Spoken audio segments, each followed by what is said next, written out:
ആ കള്ളന്മാരെ ഇവരൊന്നുമില്ല എന്ന് പറഞ്ഞിട്ട് അവസാനം കല്യാണം കഴിച്ചു.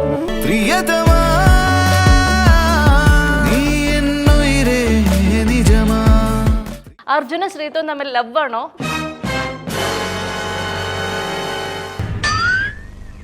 നമ്മളിപ്പോ ഉള്ളിലാണ് നമ്മളെ അങ്ങനത്തെ ഒരു സിറ്റുവേഷനിൽ പോയിട്ടില്ലേ, ഒരുമിച്ച് ഷോപ്പിങ്ങോ അങ്ങനെയൊക്കെ പോകുമ്പോഴേ നമുക്ക് മനസ്സിലാവത്തുള്ളൂ. അർജുന്റെ കൂടെ മറ്റൊരു പെൺകുട്ടിയെ ഞങ്ങൾ എവിടെയും കണ്ടിട്ടില്ല, കേട്ടിട്ടുമില്ല. ശ്രീതുവിന്റെ പേര് മാത്രമേ കേൾക്കുന്നുള്ളൂ. അങ്ങനെയൊന്നുമില്ലല്ലോ,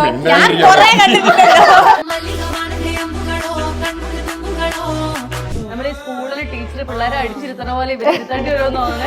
ഇവരിങ്ങനെയാണ്. പ്രമോഷൻ കൂടെ വന്നു കഴിഞ്ഞാലേ ബാക്കി പൈസ കൊടുക്കുള്ളൂ. അവർക്ക് ഞാൻ ആ സെറ്റിൽ പോകുന്ന മുന്നേ എല്ലാം ക്ലിയർ ചെയ്തിട്ടാണ്. ശ്രീതു ഇവരുടെ ഇടയിലെ കൺവിൻസിംഗ് സ്റ്റാർ ആണ്.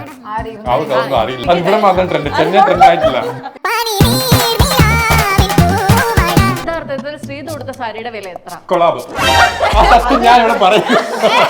അർജുന്റെ ഒച്ച കേട്ടിട്ട് എപ്പോഴെങ്കിലും ഒരു ഡബിങ്ങിനൊക്കെ ആൾക്കാരെ വിളിക്കാറുണ്ടോ? ഹിന്ദി പടം ഇങ്ങോട്ടേക്ക് ട്രാൻസ്ലേഷൻ വരും, അതിന് ഡബിന് വിളിക്കാന്ന് പറഞ്ഞിട്ടുണ്ട്. ജയ് ഹനുമാൻ പറഞ്ഞു.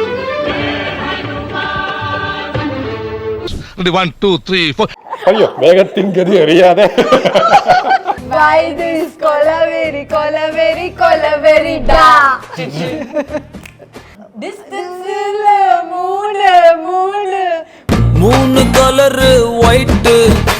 India's #1 language academy, Needus Academy. Result ഉള്ളിടത്ത് പഠിക്കാം. Hello everyone, welcome to the show. Bigg Boss Malayalam season 6 ശേഷം മലയാളികൾക്കിടയിൽ ഏറ്റവും അധികം ഉയർന്നു കേട്ട ആ ഒരു ചോദ്യത്തിന് ഉത്തരം തേടി നമ്മളിങ്ങനെ അന്വേഷിച്ച് എത്തപ്പെട്ടത് പ്രിയതമ എന്ന് പറയുന്ന ഒരു മ്യൂസിക്കൽ ആൽബത്തിലേക്കാണ്. പ്രിയതമയെ കുറിച്ചും പിന്നെ നമ്മൾ എല്ലാവരും അറിയാനിരുന്ന ആ ചോദ്യത്തെക്കുറിച്ചും, അതായത് ശ്രീതുവും അർജുനും തമ്മിൽ ലവ് ആണോ എന്നുള്ള ആ ചോദ്യത്തെ കുറിച്ചുമുള്ള ഉത്തരം നൽകാനായിട്ട് നമ്മുടെ കൂടെ പ്രൊഡ്യൂസർ ഇരിപ്പുണ്ട്, Saranya Anand. Arjun and Sreethu, welcome to the show. അപ്പൊ ഞാൻ ആദ്യം തന്നെ പ്രൊഡ്യൂസറോട് ചോദിക്കട്ടെ, അർജുനും ശ്രീതുവും തമ്മിൽ ലവ് ആണോ? അങ്ങനത്തെ ഒരു എനിക്ക് അറ്റ്മോസ്ഫിയർ ഫീൽ ചെയ്തിട്ടില്ല. എന്റെ ഒരു ഇതില് ഞാൻ ഒരു നല്ല സുഹൃത്തുക്കളെ കണ്ടിട്ടുള്ള ബിഗ് ബോസ് ഹൗസിൽ. ഒരു എന്താ പറയാ, കളിക്കുക, ചിരിക്കുക, തമാശ പറയുക, അങ്ങോട്ടും ഇങ്ങോട്ടും. പക്ഷെ നിങ്ങൾ തമ്മിലുള്ള ആ ഒരു ഗോസിപ്പ് നിങ്ങൾക്ക് സത്യത്തിൽ ഗുണം ചെയ്തില്ലേ? ഗോസിപ്പാണോ എന്തോ അറിയില്ല. എന്ത് ഗുണം ചെയ്തു? നിങ്ങൾ തമ്മിൽ എത്ര മ്യൂസിക്കൽ പ്രിയതമ ചെയ്യുന്നു, അതിനുശേഷം മെഡ്രാസ് മലർ ചെയ്യുന്നു, അതാണ് ആദ്യം ചെയ്തത്. ഇങ്ങനെയൊക്കെയുള്ള സാധനങ്ങളൊക്കെ നിങ്ങൾ ഒരുമിച്ച് ഉണ്ടാവുന്നു. അതിപ്പോ ഗോസിപ്പ് ഗുണം ചെയ്തോ? ബിഗ് ബോസിനുള്ളിൽ അത് ചെയ്തത് എല്ലാവർക്കും ഇഷ്ടപ്പെട്ടു. ആ ഒരു മൊമെന്റ്സ്, ഞങ്ങളുടെ മൊമെന്റ്സ്, ആ ചെറിയ ചെയ്ത മൊമെന്റ്സും ആ ഒരു കെമിസ്ട്രി ഒക്കെ എല്ലാവർക്കും ഇഷ്ടപ്പെട്ടു. അത് പുറത്തും ആൾക്കാർക്ക് കാണാൻ തോന്നി. സോ അത് വീണ്ടും റീക്രിയേറ്റ് ചെയ്യുന്ന പോലൊക്കെ ആൽബംസ് അങ്ങനെയൊക്കെ ചെയ്യുന്നു. ഷീതു സത്യത്തിൽ ഒരു ബ്രൈഡായി മാറിയപ്പോഴത്തേക്കും മനസ്സിലൂടെ യഥാർത്ഥ കല്യാണത്തെ കുറിച്ചുള്ള ചിന്തകൾ കടന്നു പോയായിരുന്നു? ഇല്ല അങ്ങനെ ഒന്നിട്ടില്ല. ബിക്കോസ് ഓൾറെഡി ഞാൻ സീരിയലിലെല്ലാം ബ്രൈഡ് ആയിട്ടെല്ലാം ഇറങ്ങുന്നുണ്ട്. അങ്ങനത്തെ ഒരു ചിന്തയൊന്നും പോയിട്ടില്ല. അങ്ങനെ അഥവാ കല്യാണം ആണെങ്കിൽ എന്തൊക്കെയായിരിക്കും ഷീതുവിന്റെ മറ്റേ ഈ മേക്കപ്പിലും ഒരുങ്ങുന്നതിലും ഒക്കെ ഉള്ള റിക്വയർമെന്റ് സ്പെസിഫിക്കേഷൻസ്? ഞാൻ ഇന്നും അതെ പറ്റി ഒന്ന് ആലോചിച്ചില്ല. ഞാൻ എന്റെ വർക്ക് അതിലുള്ള ഞാൻ പോയിട്ടിരിക്കും. കല്യാണം അപ്പുറം നോക്കാം. ആണ് അത് സത്യത്തിൽ എന്താ പ്രിയതമ എന്നൊരു ആൽബം ഇവരെ രണ്ടുപേരെയും വെച്ച് ചെയ്യാമെന്ന് ചിന്തിച്ച് എന്തുകൊണ്ടായിരിക്കും? ഞങ്ങളുടെ മനസ്സിലുണ്ടായിരുന്ന രാധാകൃഷ്ണ, അവരുടെ ഒരു സിമ്പിൾ ഒരു ഫീൽ ഇല്ലേ, അവർ ഭയങ്കര ഇന്നസെൻസ് ആണ്. അവർ എപ്പോഴും എത്ര ജനറേഷൻ കഴിഞ്ഞാലും അവരുടെ പ്രൈസ് നമ്മൾ വിടത്തില്ല. സോ അങ്ങനത്തെ ഒരു വേ ഓഫ് ലിറിക്സ് ഒക്കെയാണ് പോകുന്നത്. അങ്ങനെ നിൽക്കുകയാണ് മനീഷേട്ടന്റെ വായിന്ന് വന്നത് ശ്രീതു വേണം, എന്റെ വായിന്ന് വന്നത് അർജുൻ വേണം. ആ പാട്ട് അങ്ങനെ ആ പാട്ട് കേൾക്കുമ്പോ നിങ്ങൾ ഞാൻ ഇപ്പോഴും പറയുന്നു, ഓഡിയൻസ് എല്ലാരും കണ്ണടച്ച് നോക്കുമ്പോ ആ പ്രിയതമ പാട്ടിൽ നിങ്ങൾക്ക് ഇവർ രണ്ടുപേരും മോനാണ്. അർജുന് ഞാനൊരു സത്യം ചോദിക്കട്ടെ, അതായത് ഞങ്ങള് ഇങ്ങനെ എന്തുകൊണ്ടാണ് നിങ്ങളെ കുറിച്ച് ഇത്രയും ഗോസിപ്പ് ഉണ്ടാവുന്നത്? കാരണം അർജുന്റെ കൂടെ മറ്റൊരു പെൺകുട്ടിയെ ഞങ്ങൾ എവിടെയും കണ്ടിട്ടില്ല, കേട്ടിട്ടുമില്ല. ശ്രീതുവിന്റെ പേര് മാത്രമേ കേൾക്കുന്നുള്ളൂ. വേറെ ഒരു പെൺകുട്ടിയോടുള്ള ഒരു ഫോട്ടോയോ കാര്യങ്ങളോ അങ്ങനെയൊന്നുമില്ലല്ലോ. ഞാൻ കുറെ കണ്ടിട്ടുണ്ടല്ലോ. എന്നെ നിങ്ങൾ ശരിക്കും കണ്ടില്ല. അപ്പൊ സത്യത്തിൽ അങ്ങനെയാണോ? ഇല്ല ഞാൻ വിടില്ല. എന്റെ ഇൻസ്റ്റാഗ്രാം ഞാൻ ഭയങ്കര കോൺഷ്യസ് ആണ്. ഞാൻ ഈ റീസെന്റ് അല്ല കുറെ വർഷമായിട്ട് ബിഗ് ബോസ് കയറാൻ വേണ്ടി ബിൽഡ് ചെയ്തൊരു പ്രൊഫൈലാണത്. അത് പ്രൊഫഷണൽ രീതി യൂസ് ചെയ്യുന്ന ഒരു പ്ലാറ്റ്ഫോമാണ്. അവിടെ ഞാൻ എന്റെ പേഴ്സണൽ തിങ്സോ അല്ലെങ്കിൽ അതൊന്നും ഞാൻ അങ്ങനെ പോസ്റ്റ് ചെയ്യാറില്ല. എന്തോ പറയാനുണ്ടെന്ന് തോന്നുന്നു. പറഞ്ഞതൊക്കെ കേട്ടു. നിങ്ങൾ രണ്ടുപേരോട് ഇരുന്നിങ്ങനെ ഞാൻ നോക്കുമ്പോഴത്തേക്ക് നിങ്ങൾ തമ്മിൽ ഭയങ്കരമായ സ്നേഹത്തിന്റെ പുറത്തുള്ള ഒരു അടി സ്നേഹമല്ല, ഇത് വന്നിട്ട് ഫണ്ണാണ്. ഓ അങ്ങനെയാണോ? ഇപ്പം ബിഗ് ബോസിനുള്ളിൽ തന്നെയാണെങ്കിലും ഞങ്ങൾക്ക് അങ്ങോട്ടും ഇങ്ങോട്ടും സംസാരിക്കാണെങ്കിലും ജോലി ഫൺ ചെയ്യാനാണ് കുറെ കാര്യങ്ങളുണ്ടായിരുന്നു. അപ്പം അത് ഭയങ്കര ലൈക്ക് ഒരു സൈഡിൽ ഭയങ്കര പ്രശ്നമൊക്കെ നടക്കുമ്പം ഞാൻ മോസ്റ്റ്ലി അങ്ങനെ ആ സ്ഥലത്ത് പോകാറില്ല. അപ്പം നമ്മളിവിടെ ഇങ്ങനെ കളിച്ചിരിക്കുന്ന ഒരു കോളേജ് സ്കൂൾ വൈബൊക്കെയാണ്. പുറത്ത് വരുമ്പോഴാണത് ഞങ്ങളും റീൽസ് കാണുമ്പോൾ എൻജോയ് ചെയ്യുന്നത്. അപ്പൊ അതിന്റെ ഒരു ആഫ്റ്റർ എഫക്റ്റ് ആണ് ഇപ്പം വന്നൊരു 2 ആൽബവും എൻജോയ് ചെയ്യുന്നത്. ഇപ്പൊ കുറെ ആൾക്കാർ എന്നോട് പറഞ്ഞിട്ടുണ്ട് അവർക്ക് അവരുടെ ചൈൽഡ്ഹുഡിലേക്കൊക്കെ മെമ്മറി ചെയ്യാൻ പറ്റും, സ്കൂൾ ലൈഫിലൊക്കെ റിലേറ്റ് ചെയ്യാൻ പറ്റുന്നുണ്ട്. നമ്മളിപ്പോ ഇങ്ങനെ നിങ്ങളുടെ 3 പേരുടെ ഒരു കോസ്റ്റ്യൂം ഒക്കെ കാണുമ്പോഴേ ശരണി ഇങ്ങനെ കണ്ടു കഴിഞ്ഞാൽ ഓക്കെ ഞാൻ പ്രൊഡ്യൂസർ കൊച്ചമ്മയാണ് ഒരു ഡിയഞ്ചർ കണ്ടു. ഞാൻ ഇത് പ്രൊഡ്യൂസ് ചെയ്യുന്ന മുന്നേ ഞാൻ ഇങ്ങനെ തന്നെയാണ്. ഞാൻ ബിഗ് ബോസിൽ ഇങ്ങനെ തന്നെയാണ്, ബിഗ് ബോസിന് മുന്നേ ഇങ്ങനെ തന്നെയാണ്, ഞാൻ ഇങ്ങനെ തന്നെയാണ്. കണ്ണട കൂടെ താത്തി വെക്കണം, എല്ലാരും ഒന്ന് കാണട്ടെ. ഫോർ യു ഗൈസ്, പ്രിയതമ ലൈക്ക് സബ്സ്ക്രൈബ് എല്ലാം ചെയ്യണം കേട്ടോ. സ്കൈക്കോഡും ചെയ്തോളൂ, കുഴപ്പമില്ല. എല്ലാം ചെയ്യണേ. അതെ എല്ലാം ചെയ്തിട്ടുണ്ട്. അല്ല എവിടെയെങ്കിലും ഒക്കെ ഓക്കെ ഗൈസ് ഞാൻ പ്രൊഡ്യൂസർ ആണ് നിങ്ങൾ എന്നെ അനുസരിക്കൂ എന്നുള്ള ഒരു ലൈൻ എവിടെയെങ്കിലും ഉണ്ടായിരുന്നോ? ആവാണ് ഒരു ദിവസം ഷൂട്ട്, അതിനകത്ത് എവിടെയൊക്കെ കാണിക്കാൻ അന്നത്തെ ദിവസം കാണിച്ചില്ല. അന്നത്തെ ദിവസം കാണിച്ചില്ലത്. പൈസ തരാൻ നേരത്ത്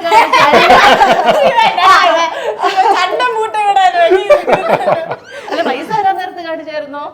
ഞങ്ങൾക്ക് ഫസ്റ്റ് ഓഫ് ഓൾ ഇത് പ്രൊഡ്യൂസർ ആണ്. ഇപ്പോഴും ഞങ്ങൾക്ക് ഒരു ഫീലില്ല പിള്ളേർക്ക്, മനസ്സിലാകും നിങ്ങള്. ഞാൻ അത്രയ്ക്കും ഫ്രീ ആണ്. ബാക്കി പേയ്മെന്റ് തരും. ഫ്രീ ആണ് എല്ലാം അവർക്ക് ഒരു ടെൻഷനും കൊടുത്തിട്ടില്ല. എല്ലാം ഇപ്പൊ ഈ പ്രൊഡ്യൂസർമാരെ കുറിച്ച് പറയും, അതായത് പ്രൊമോഷൻ കൂടെ വന്നു കഴിഞ്ഞാലേ ബാക്കി പൈസ കൊടുക്കുള്ളൂ. അങ്ങനത്തെ അങ്ങനെ ഒന്നുമില്ല അവർക്ക്. ഞാൻ ആ സെറ്റിൽ പോകുന്ന മുന്നേ തന്നെ എല്ലാം ക്ലിയർ ചെയ്തിട്ടാണ്. കള്ളം പറയും.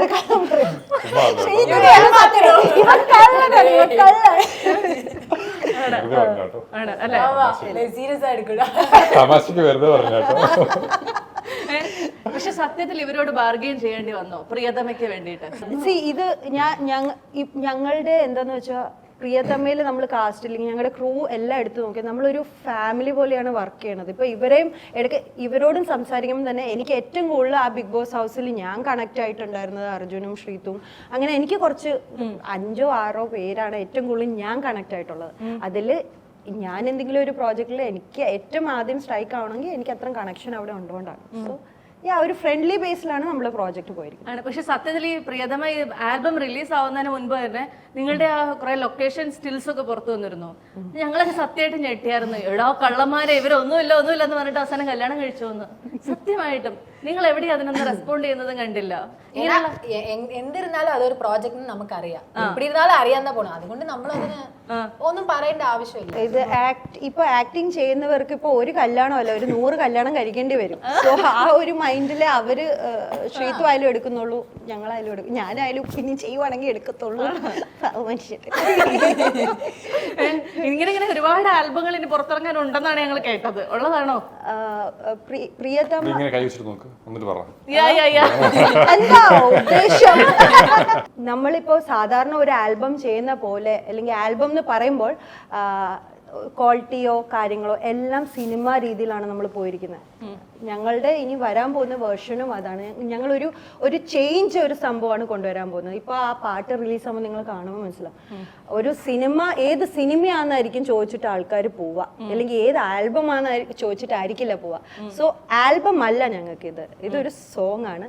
ഈ ഡിക്കയിലെ ഹിറ്റ് സോങ് ആയിരിക്കും എന്ന് ഉറപ്പാണ്. ഞാൻ ഇവരെ രണ്ടുപേരെയും വിവാഹം കഴിപ്പിക്കാൻ പോവാ, ഒരു റൗണ്ട് നടത്താൻ പോവാ. ഇവർ വിവാഹിതരായ അങ്ങനെയാണെന്നുണ്ടെങ്കിൽ ഇവരുടെ കൂടെ കുറെ കാലം ഉണ്ടായിരുന്ന ആളാണല്ലോ. ഇവരുടെ ഇടയിലെ യഥാർത്ഥ ബിഗ് ബോസ് ആരാണ്? ബിഗ് ബോസിനകത്തും അർജുൻ ആയിരുന്നു ബിഗ് ബോസ്. സൗണ്ട് വെച്ചിട്ട്. കാരണം അവിടെ അർജുൻ എന്ന് പറഞ്ഞ ഒരു സാർ ഉണ്ടായിരുന്നു. അപ്പം അർജുനെ എല്ലാരും അവിടെ ബിഗ് ബോസേ എന്ന് പറയുമായിരുന്നു. ശ്രീതു ഇങ്ങനെ ചുമ്മാ നടക്കുമ്പോഴും ബിഗ് ബോസ് പറയുന്ന മാതിരിയാണല്ലോ എല്ലാം ചെയ്തത്. അപ്പം ശ്രീതു ഒരു ബിഗ് ബോസ് എലിമെന്റ് എന്ന് പറയുന്നുണ്ട്. അപ്പൊ ഇവർ രണ്ടുപേരില് എനിക്ക് പറയണമെന്ന് ക്വസ്റ്റ്യൻ പുള്ളിക്കാരി ഉദ്ദേശിച്ചതെന്ന് വെച്ചാൽ ഇത് രണ്ടുപേരും ആരും ബിഗ് ബോസ് എന്നല്ലേ?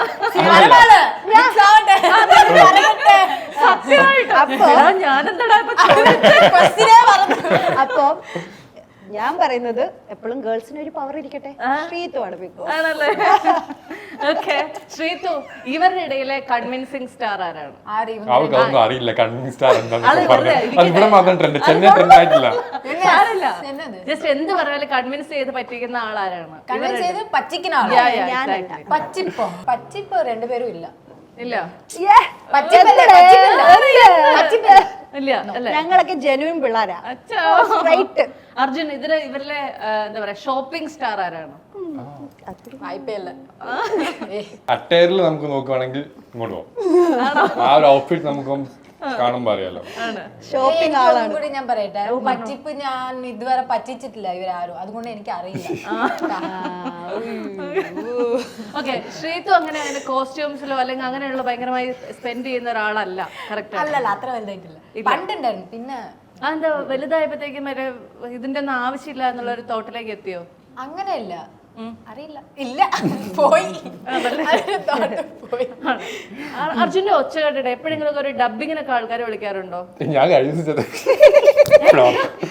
ദിവസം ഞങ്ങൾ വേറൊരു ആൽബം ചെയ്യുന്നുണ്ട്. അപ്പം മദ്രാസ് മലർ എന്ന് പറഞ്ഞു. അപ്പൊ അതിൽ കുറെ ഡ്യൂറേഷൻ ഉണ്ട്.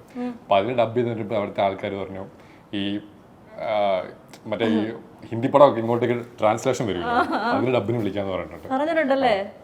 ഒരു വരുമാന മാർഗമായിട്ട് ഒരു ഡിഫറെന്റ് ഒരു വോയിസ്. ജയ് ഹനുമാന്റെ വരുന്നുണ്ടെന്ന് പറഞ്ഞിട്ടുണ്ട്. ഈ പ്രിയതമ ആൽബം ഞാൻ കണ്ടപ്പോഴത്തേക്ക് എനിക്ക് തോന്നിയത് എന്താണെന്നറിയോ? എന്റെ പൊന്നെ, ഏറ്റവും കൂടുതൽ പൈസ ചെലവായിട്ടുണ്ടാവുക വെഡിങ് കോസ്റ്റ്യൂംസിനായിരിക്കും. സാരിയൊക്കെ എത്ര വില കൂടിയതാണെന്ന്. യഥാർത്ഥത്തിൽ ശ്രീതു കൊടുത്ത സാരിയുടെ വില എത്ര? കൊളാബ്. ഞാൻ ഇവിടെ പറയുന്നത് അതിന്റെ പ്രിയതമന്റെ ഫുൾ കോസ്റ്റ്യൂത്തിന്റെ ക്രെഡിറ്റ് അല്ലെങ്കിൽ അതോ ഇത്രയും കളർഫുൾ ആക്കാനായിട്ടുള്ള ക്രെഡിറ്റ് ഞാൻ കൊടുക്കും, ബിഷയ്ക്ക് തന്നെ കൊടുക്കുള്ളൂ. ബിക്കോസ് ആ ഒരു കോസ്റ്റ്യൂം അല്ല, അത് ബബീഷയുടെ കോസ്റ്റ്യൂമിന്റെ ഫുൾ ഡിപ്പാർട്ട്മെന്റ് ബബീഷയാണ് ചെയ്തിരിക്കുന്നത്. പ്രിയതമയിൽ അഭിനയിക്കാനായിട്ടുള്ള അർജുന്റെ ഒരു കണ്ടീഷൻ എന്തായിരുന്നു? ഫസ്റ്റ് അട്രാക്ട് ചെയ്ത് വിനീതേട്ടന്റെ ആ ഒരു വിനീത് ശ്രീനിവാസ് എന്നുള്ള പേര് എന്നെ ഭയങ്കരമായിട്ട്. പിന്നെ ഓഫ് കോഴ്സ് പാട്ട് കേട്ടപ്പോഴത്തേന് എനിക്ക് ഇപ്പം ശരണി പറഞ്ഞ പോലെ പാട്ട് കേട്ടാലും ആ പാട്ട് കേൾക്കുമ്പോൾ ഒരു സൂത്തിങ് ഒരു ഫീൽ തോന്നും. ശ്രീതുവിനോട് ഒരു പാട്ട് പാടാൻ പറഞ്ഞു കഴിഞ്ഞാൽ ശ്രീതു പാടുമെന്ന് എനിക്ക് അറിയാം, അതുകൊണ്ട് പാടൂല്ലേ? അത് കുഴപ്പമില്ല, ഈ ഒച്ചയിൽ കേൾക്കുമ്പോൾ നല്ല രസമായിരിക്കും. മുൻപേ പറഞ്ഞാൽ പാട് പഠിക്കും മുൻപ്. ഇല്ല, എനിക്ക് അറിയാം ശ്രീതു പാടുമെന്ന്. പാടണം, കുറച്ച് മൂടിച്ചിട്ട് പാടാ, ഇവരെല്ലാം സംസാരിക്കും. ഞാൻ അതായിരിക്കും എന്തെങ്കിലും വരികൾ തരുന്നത്. ആണോ? ഞാൻ തിരിച്ചു വരും കേട്ടോ. ഓക്കെ, പ്രിയതമ എന്നാണ് ആൽബം മറ്റേ മ്യൂസിക്കിന്റെ പേരെന്നുള്ളത് കൊണ്ട് തന്നെ പ്രിയതമേ പ്രിയതമേ എന്ന് പറയുന്ന പാട്ട് പാടണമെന്ന് അർജുന ആഗ്രഹമുണ്ടോ? എനിക്ക് മനസ്സിലായി. ഏതാണോ പാട്ട്, ഒന്ന് പറയാമോ? പിന്നെ ഞാൻ തന്നെ പാടാം. പ്രിയതമേ ശകുന്തളേ. രണ്ട് സിംഗേഴ്സ് അപ്പുറം ഞാൻ ഈ അതെ അതെ, ഇന്റർവ്യൂ വൈൻഡപ്പ് ചെയ്യണമെന്ന് അപ്പുറത്ത് പുറത്തു നോക്കാൻ എന്നെ കൈ കാണിക്കുന്ന സ്ഥിതിക്ക് ഞാനിത് പാട്ട് പാടാതെ വൈൻഡപ്പ് ക്ലൈമാക്സ് പാട്ട് അല്ല, മറക്കും വിചാരിച്ചു. ഇല്ല.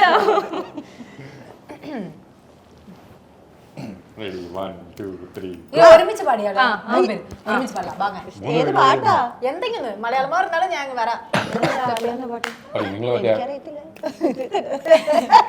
വേഗത്തിൻ ഗതി അറിയാതെ അത് ബിഗ് ബോസ്. നേരത്തിൻ ഗതി അറിയാതെ അതന്നെ. അന്ന് നീ അതൊന്ന് പാടിക്കേ. എനിക്കറിയില്ല. നീ പാട്, ഞാൻ കൂടെ ഈണം പിടിക്കാം. നീ പാടുക, ആ ഈണം പിടിക്കാം. നമ്മള് അങ്ങോട്ട് ഇരുന്ന് സർക്കിളിൽ ഇരുന്ന് പാടിക്കൊണ്ടിരുന്ന് പാട്ടൊക്കെ ഒന്ന് പറ.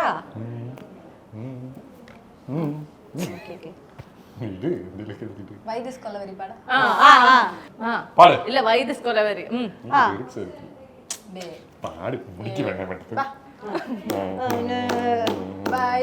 കൊലവെരി കൊലവെരി കൊലവെരി ഡി. Why this കൊലവെരി കൊലവെരി കൊലവെരി ഡാ. ഡിസ്റ്റൻസില് മൂന്ന് മൂന്ന് മൂന്ന് colour white white background. Comment box ആലോചിച്ചിട്ട് എനിക്ക് തല ഇറങ്ങുന്നു ഈശ്വരാ.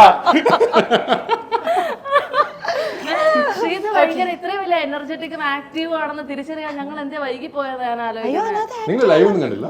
ബിഗ് ബോസ് ലൈവ് കണ്ടില്ല? അവര് എപ്പിസോഡ് കണ്ടിട്ടാണ് പറയുന്നത്. അതെ അതെ അതെ. അപ്പൊ ഏതായാലും പ്രിയതമ തിയേറ്ററുകളെന്ന് ബട്ട് സ്റ്റിൽ തിയേറ്റർ പോലെ തന്നെ ആളുകളിലേക്ക് എത്തുകയാണ്. നിങ്ങൾക്ക് ടെൻഷൻ ഉണ്ടോ? ഇല്ല, നല്ല മ്യൂസിക്കാണ്. ഇപ്പൊ ആ മ്യൂസിക്കിലും ആ ഒരു സോങ്ങിൽ ഇപ്പം ഞങ്ങളല്ല വേറെ ആരെ കൊണ്ട് വെച്ചാലും ഇഷ്ടപ്പെടുന്നവർ ഇഷ്ടപ്പെടും. അതിൽ ഞങ്ങളൊരു എലമെന്റ് ആയി, ഒരു പാട്ടായെന്ന് മാത്രമേ ഉള്ളൂ. അതിന് പെട്ടെന്ന് ഇവരെക്കാളൊക്കെ ഒരു ഫാഷൻ സ്റ്റേറ്റ്മെന്റ് ആയിട്ട് തോന്നിയത് അർജുനാണ്. അതുകൊണ്ട് എന്താ ഈ കൈ കിടക്കുന്ന മോതിരം ബിഗ് ബോസോ? Yes, Bigg Boss. നിങ്ങളൊക്കെ കണ്ടായിരുന്നോ? ഒന്ന് കാണിച്ചേ. ബിഗ് ബോസിന് ഓർമ്മയൊക്കെ ഇട്ടതാണ് അല്ലെ? അല്ല, മൊത്തത്തിൽ അർജുൻ ഭയങ്കര വെറൈറ്റി ആയിട്ട് നോക്കിയപ്പോ മാല ഇതൊക്കെയാണ് വെറൈറ്റി. ആ ബിഗ് ബോസ് ഹൗസിൽ ഒരു സുന്ദരൻ അർജുനായിരുന്നു. അടുത്ത കാണുന്ന പേഴ്സ്പെക്റ്റീവിലാണ്. എനിക്ക് സ്വയം തോന്നാറുണ്ട്. ഉള്ളതല്ലേ? എനിക്കോ അത് പേഴ്സ്പെക്റ്റീവ് ആണ്. ഇപ്പൊ ഞാൻ എന്റെ പഴയ ഫോട്ടോസ് കണ്ടാലും അറിയാം കുറെ കഷ്ടപ്പെട്ടിട്ട് ഇങ്ങനെയൊക്കെ ആക്കി എടുത്തത്. അത് മാറും, എന്താണെന്ന് പറയാൻ പറ്റില്ല. ഞാൻ കണ്ടിട്ടുണ്ട്. ഞാൻ ഈയിടെ പുറത്തിറങ്ങിയിട്ടാണ് കുറച്ചും കൂടി ഞാൻ കണ്ടത്. എനിക്ക് ആക്ച്വലി റെസ്പെക്ട് തോന്നി. ആ നല്ലൊരു ചേഞ്ച്. ജോ ഒക്കെ ഷാർപ്പ്, ബോഡി മൊത്തം മാറ്റി, ലുക്ക് മാറ്റി, ഒരു യുനോ അത് ഞാൻ അകത്തിരുന്ന് അർജുൻ പറഞ്ഞിട്ടുണ്ട്, ഞാൻ കേട്ടിട്ടുണ്ട്. ഓക്കെ, നൈസ് നൈസ് ഇങ്ങനെ ഞാൻ വിചാരിച്ചിട്ടുണ്ട്. പക്ഷെ പുറത്ത് വന്നിട്ട് ആ വീഡിയോ കണ്ടപ്പം റിയലി റെസ്പെക്ട് വന്നു. Seriously it's tough. അതെ. അപ്പൊ ഏതായാലും അർജുൻ ശ്രീതു കോംബോ ഓൾറെഡി മലയാളികളെ കാണാം. അതെ, ശ്രീജുന്റെ പേര് വരെ ഉണ്ട്. പിന്നെയാണ് ശ്രീജുൻ ചൊല്ലിക്കോങ്ങ. അതെ അതെ, അത് കുഴപ്പമില്ല. അത് പിള്ളേർക്ക് അതാ ഇഷ്ടം, ശ്രീജുൻ എന്ന് പറയുന്നതാണ് ഇഷ്ടം. അപ്പൊ അവരിലൂടെ തന്നെ പ്രിയതമ കൂടുതൽ ആളുകളിലേക്ക് എത്തട്ടെ, എല്ലാ മലയാളികളും ഏറ്റെടുക്കട്ടെ. അതിനുശേഷം തമിഴ് ഓഡിയൻസിലേക്കും കൂടെ ഈ ഒരു ആൽബം എത്തട്ടെ. അതിനെ ആൽബം എന്ന് വിളിക്കാൻ പ്രൊഡ്യൂസർക്ക് ഇഷ്ടമല്ലെന്ന് അറിയാം. എന്താ വിളിക്കണ്ടേ? പ്രിയതമാന്ന് വിളിച്ചാൽ. ഓക്കെ, പ്രിയതമയ്ക്ക് എല്ലാവിധ ആശംസകളും. പ്രേക്ഷകരോട് എന്താണ് പറയാനുള്ളത്? പറഞ്ഞോ. ബിഗ് ബോസിൽ എല്ലാവരും നല്ലോണം സപ്പോർട്ട് ചെയ്തിട്ടുണ്ടായിരുന്നു. അപ്പോൾ അതേപോലെ ഐ തിങ്ക് ഈ ഒരു ആൽബത്തിന് ശരണ്യ ചേച്ചിക്കും എനിക്കും അർജുനും ആ സപ്പോർട്ട് തിരിച്ച് കിട്ടുമെന്ന് ഞങ്ങൾ പ്രതീക്ഷിക്കുന്നു. സോ എല്ലാവരും വീഡിയോ കണ്ടിട്ട് ലൈക്ക് ഇടും, ഷെയർ ചെയ്യും, സബ്സ്ക്രൈബ് ചെയ്യും. ഒറിജിനൽ എന്റർടൈൻമെന്റ് കൂടെ. അതെ, channel. Okay, one last question before winding up. ഇതെങ്ങാനും നിങ്ങൾ കല്യാണം കഴിക്കൂ? Okay, cut.